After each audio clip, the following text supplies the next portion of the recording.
All right, Orange Nation, welcome back to one of your favorite episodes that we like to do, especially in the preseason time. Crushing a six pack. The boys are back. We're gonna crush a six pack. I'm actually crushing some High West whiskey right now, double rye. It's good stuff. I got a big rock going. I'm gonna fill my glass. We're gonna crush a six pack, and since I've been killing Tav in these in football season, it's basketball season. He's a basketball guy. I'm gonna let him get the first pick here. So, You're watching Domed in Cuse, the quick hit podcast for real Orange fans. If you love Cuse sports, hit like and subscribe. first pick here. So, Alex, crushing a six pack. Three keys to success for the Syracuse basketball season. Lay your first pick on me. Yeah, first one is rim protection. We need to be able to defend the rim this year. I don't think I've ever been more embarrassed with some of our effort defensively last year. Like, I hope to never watch a Eddie Lampkin, Donnie Freeman anchor defense again. Like, that was miserable. Like, I mean, you and I could have scored in the paint against us last year. I mean, the amount of just every Maybe metric is you. like I mean, like it's not even just like it wasn't even just the percentages that we gave up to literally everybody. It was like we gave up the quickest, best shots of anybody in the league last year. Like just a complete debacle on the defensive end of the floor. And it's honestly 2 years of this now in the red era because we didn't have a big guy his first year either. We have to prove that we have some sort of answer defensively in the post 2-3 zone era, and that has not been the case in these first couple of years. There's talent on this roster to be a better defensive team. I don't necessarily think it's the strength of everybody here, but there's a lot better two-way, we'll call it capability from these guys, and a good coach is going to be able to mix and match these lineups and create a good defensive team. And if you watch our team preview, one of the things that we talked about in that was like uh, athleticism and energy, two things that we think are going to be much better this year. So that kind of plays into what you're talking about of like, hey, it hasn't been good enough. I think that's a great point. I think it's definitely um, very important. I don't think I would have scored any points in the paint even against Eddie and Donnie, but you maybe, me not so much. Um, let's jump into my first pick. My first pick is easy, and it's going to be something that I think we've missed for a while now, and it's just point guard play. I think again in the team preview, one of the things that we said was like we can't have JJ being our primary point guard and bringing in Nate George. It's a big deal, I think. I think his ability to kind of run an offense, and I know one of the things I've been talking about with him is like making sure he gets open when his teammates get in trouble, kind of thing.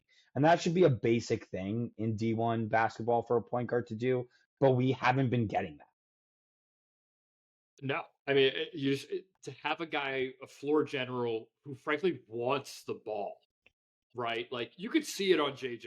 JJ doesn't always want the ball, Mm-mm. like, and that's not a knock on him. Like he just is. That's not his game. Like He's a combo George is guard. a guy who wants the ball in his hands. Like he wants to go get it and then create something. And I think that to your point, like it's been something that's missing. Like we had half a season of Kadari off the bench as a pure point guard. Aside from that, like when was the last time Syracuse has had a guy we could trust to put the ball in his hands? Like it I mean, wasn't Joe Girard. Benajay, It, debatably, and he was like a he he was was kind of a like combo guard too. combo, and that was for like a year. Like it has been a long time. Like Frank Howard, like that's underwhelming. Like, and that was Tyler 8 years Ennis then. ago. Yeah, Tyler Yeah, Ennis. Jesus, when we were in school. like, Fuck. and it's just like when you start to think about it, it's like that's like, good lord, it's been a while since we have figured out the guard position in Syracuse, which is crazy because when we were there, I mean, like you closed your eyes and pulled the slot machine, and just random faces showed up and were great guards for But Syracuse. not even random faces. I mean, let's be honest. No, We had Scoop, we had Tyler, we had Michael Carter Williams. Like we had some excellent point guards, and we had a that's bunch of something that guys. even before that, Johnny Dion, Flynn. yeah, I mean, Dion and like Devendorf, and I mean, just we had so many guys though. Like it's just you could literally just keep turning. Like we had so many good players at that position. And good lord, it's just kind of been a desert. It's crazy. Sad, honestly. All right, so Wow. my then second pick here is uh is the Donnie Freeman leap. The Donnie Freeman leap needs to happen. Syracuse will be successful if Donnie Freeman is a top 5 to 10 ACC player this year. Totally agree. I mean, if Johnny Freeman is an NBA draft pick, right? If he plays like a first round NBA draft pick, we're in pretty good shape. I mean, basketball is one of those sports, like it always is, it always will be, where like you need one guy to be a star for your team to be good. Like you need a guy who you can just c- could could could trust to get the bucket that you need, right? And whether that's to stop a run or at the end of a game or to extend a lead, there's just needs to be at times, I'm going to give this guy the ball and this guy's just going to do it. And I don't have to call play as a coach. Everybody knows who that guy is, and the ball finds him, and he gives you the bucket. And can Donnie be that guy at a level that puts us in the top half of the ACC? Can he be a top 5 ACC player? If he can, Syracuse can be very successful this year. Totally. Like if he, if he transforms into being like sort of like a Dayron Holmes sort of player, like that's sort of who he, if he topped out, right? Like that's the sort of guy I wish he would just watch his game, right? Like, because that's the sort of skill set that Donnie kind of has, right? Where he's not a crazy vertical athlete, but he's mobile and he's good. He's got good coordination. He can shoot the ball and he can move and he can play in space. I totally agree. Like he's the guy who's if he can take the leap and be an all conference player, it opens up a ton for us. And the other thing that's nice about our roster though is we don't need to he's not our only guy. Like we've got 3 or 4 different guys who can be a mismatch problem. Nate George, JJ, Donnie, Nate Kings, like potentially one of these freshmen might pop off the bench. Like these are all guys who can score and you can trust at times. You're going to hope that one of those 4 guys is better than one of the 4 guys that's guarding them every single night, right? And every single possession, candidly. And that's something that should be hopefully encouraging to Syracuse fans. And I think that's a great point. Like we talked about it in our preview too. Like this team should be much better around Donnie and hopefully free up for Donnie Freeman that ability to be that guy, right? Because you need the rest of the team to help him out to get to that level, I think. I mean, we were playing a third team all CAA along around Donnie and JJ last year. Like seriously, like I'm not kidding. Like that's what we were playing. Yeah. As much as we like to bash Red for some of the, how bad we were bad, and there's no excuse there. That is the least talented roster I've ever seen at Syracuse. I don't know. The all white roster was pretty bad. The all white roster, I think, produced a couple NBA guys, though. But the all white roster came about 70 years too late. Jim was at the end of the race. He goes, "We're gonna shoot threes. We're gonna only shoot threes." It was so late, he was trying to be early. He goes, "Fuck it, we're gonna shoot threes." He looked at the backcourt. He looked at Joe and Buddy. He goes, "Yeah, we're shooting threes." Shoot it. All right, Tab, what's your second pick? That's a good one. I think my second pick, honestly, is better energy across the board. Like our overall stole effort mine. and energy the last 2 years, and I know like you're the body language energy guy when it comes to hoops. It has been appalling in basketball. Like I wasn't kidding earlier when I called like we had the Pout brothers on the bench the last few years. Just like I have hated watching Syracuse play. Like as a diehard fan, they have been a brutal watch the last couple of years. Like it has not been a team that's been fun to root for. They've quit. Like I'm just so tired of the low energy basketball and low energy plays and not running back on defense and not boxing out. Like we watched for years, and Jim Boeheim, if you did that stuff, you went and got screamed at and you sat right next to him for 30 minutes if that's what you were going to do that day. That needs to be a non-negotiable for the Red era, and I'm tired of watching, frankly, just like listless, like non-caring basketball. Like I don't know another way to put it other than like the energy and just overall effort just needs to improve on a possession to possession basis, and the coaching staff needs to hold them accountable. I'm pissed because you stole mine. That's a great one in my opinion. And like the one person I always think about when I think about this is Dion Waiters and like how much he benefited from being under Boeheim, who would just pull him. Like Boeheim would just be like, "I'm not doing it, Dion. You don't want to run back. You don't want to show up. You're out of the game." Dion would get all mad. Boeheim would just sit him down. After a few minutes, Boeheim would go talk to him. He'd basically be like, "Hey, you ready to actually start trying in this game? And if you are, I'm going to put you back in." And he turned a kid that almost transferred his freshman year and was a big problem into a number 3 overall NBA pick because that kid had so much fucking talent. And then he went to the NBA and he never had another guiding hand like Boeheim because they don't treat you like a baby in the NBA. And Yeah. Boeheim literally babied that kid into being a top 3 pick. And then he went to the NBA. He didn't have that same kind of guidance. He didn't have that same kind of leadership and he kind of flamed out. Like he had some good years, but he kind of just flamed out as a player, and he could have done so much more. And I think a big piece of that was like what you're saying of like Boeheim just didn't accept you doing less, and I don't want to see Red accept people just doing less. Don't do No, less. there needs to be a standard for how you're going to play here, and like I there's no excuse for how we've looked the last few years at times. Like I don't, not to call out a ton of guys individually, but like dude, I just the Chris Bell experience I was so over the last couple I of years. hated it. I Oh, just like was so over that experience. Like I just don't need to see guys who, if you don't want to play, that's fine. You don't have to play. See ya.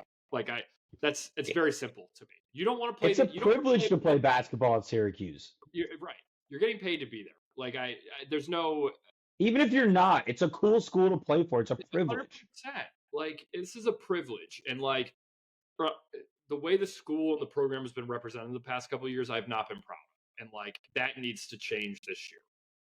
And basketball is totally a sport. You can pull a kid quickly and bring him back in. So it is what it is. What's your third one? My third key to the season. People are going to think this is kind of goofy, but it is what it is. Like we need to stay healthy.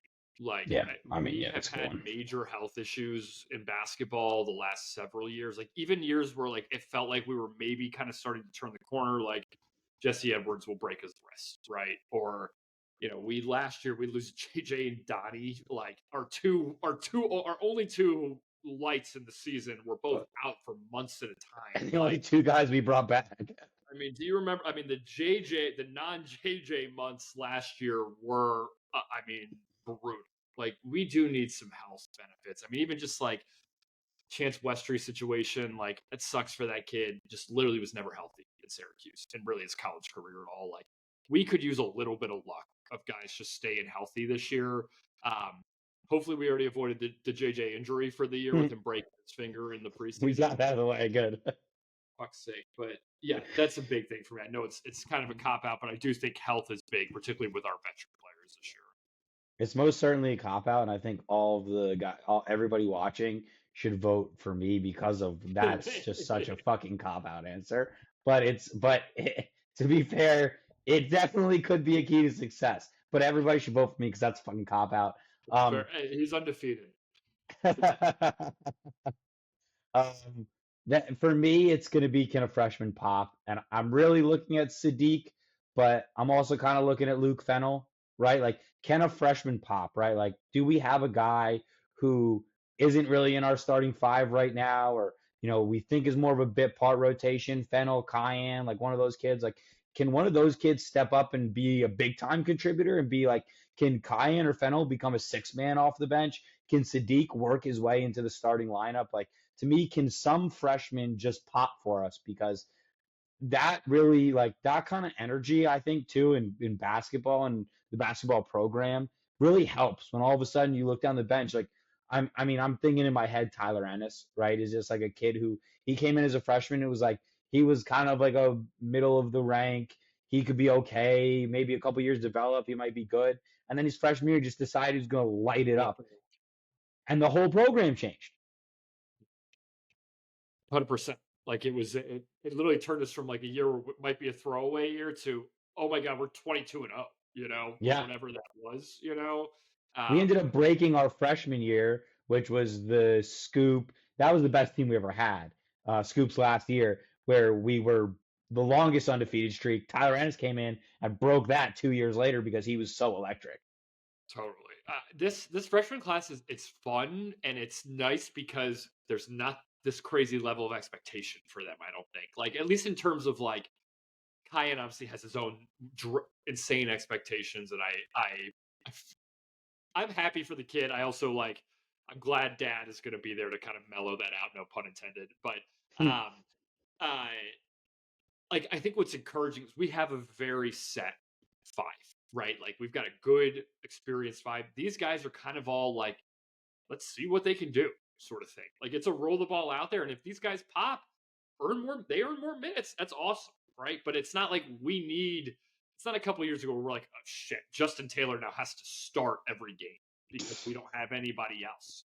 Like, He this got a isn't bad that. rap. He was a solid player, but yeah. Like, this is a different situation, right, with these kids. Mhm. Like, and that there's a good talent pedigree, and I'm excited, man. It's an exciting time for Cuse basketball because what's hopeful about these kids is like, I think there's buy-in from all of these guys that they're multi-year players. I don't think there's a single one of these kids that thinks they're a one-year player, which is fun, right? Like, these are We're kids that building a are here. program again. Totally, totally. All right. So everybody like and subscribe. Do us a favor, vote for me. Don't vote for him. We want to keep my undefeated streak alive. Crushing a six pack. We know you guys love these. We're going to continue doing these in the preseason. We hope you stick with us and we hope we get you excited about basketball because at the end of the day, I think Tab, both of us just want Syracuse basketball to be good again. We're back. We're making the orange great again.